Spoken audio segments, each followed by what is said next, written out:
किसी नदी के तट पर एक वन था। उस वन में एक बंदर निवास करता था, जो वन के फल आदि खाकर अपना निर्वाह करता था। नदी में एक टापू भी था, और टापू और नदी के बीच में एक बड़ी सी चट्टान भी थी। जब कभी बंदर को टापू के फल खाने की इच्छा होती तो वह उस चट्टान पर टापू पर पहुंच जाता और जी भरकर अपने मन चाहे फलों का आनंद उठाता।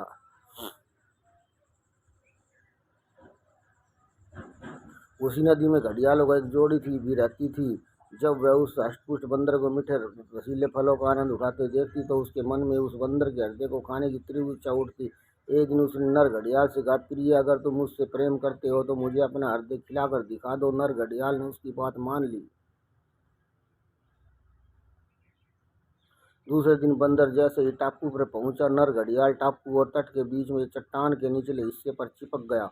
वह बंदर एक बुद्धिमानी प्राणी था। शाम के समय वह लौटने लगा। तट और टापू के बीच के चट्टान को देखा तो उसे चट्टान की आकृति में कुछ परिवर्तन दिखाई पड़ा। उसने तत्काल समझ लिया कि जरूर कुछ गड़बड़ी है। तथ्य का पता लगाने के लिए उसने चट्टान को नमस्कार करते हुए कहा, हे चट्टान मित्र, आज तुम शांत कैसे हो? मेरा अभिवादन भी स्वीकार नहीं कर रही हो। घड़ियाल ने समझा, शायद यह चट्टान और बंदर हमेशा बातें करते रहते हैं, इसलिए उसने स्वर बदलकर बंदर के नमस्कार का प्रत्युत्तर दे डाला। बंदर की आशंका सत्य निकली। बंदर टापू में ही रुक तो सकता था, मगर टापू में उसके निर्वाह के लिए पर्याप्त आहार उपलब्ध नहीं था।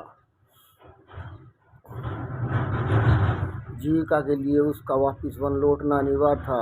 अतः अपनी परेशानी का निदान ढूंढते हुए उसने घड़ियाल से कहा, मित्र, चट्टान तो कभी बातें नहीं करती, तुम कौन और क्या चाहते हो? दम्भी घड़ियाल ने तब उसके सामने प्रकट हो कहा, ओ बंदर, मैं एक घड़ियाल हूँ और तुम्हारा हृदय अपनी पत्नी को खिलाना चाहता हूँ। तभी बंदर को एक युक्ति सूझी। उसने कहा, हे घड़ियाल,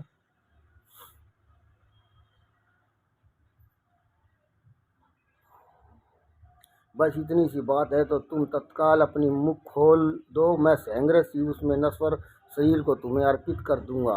बंदर ने ऐसा इसलिए कहा कि वह जानता था कि जब घड़ियाल मुंह खोलते हैं तो उनकी आंखें बंद हो जाती है। फिर जैसे ही घड़ियाल ने अपना मुख खोला, बंदर ने तेजी से एक छलांग उसके सिर पर मारी और दूसरी छलांग में नदी का तट पर जा पहुंचा। इस प्रकार अपनी सूझबूझ और बुद्धिमानी से बंदर ने अपने प्राण बचा लिए।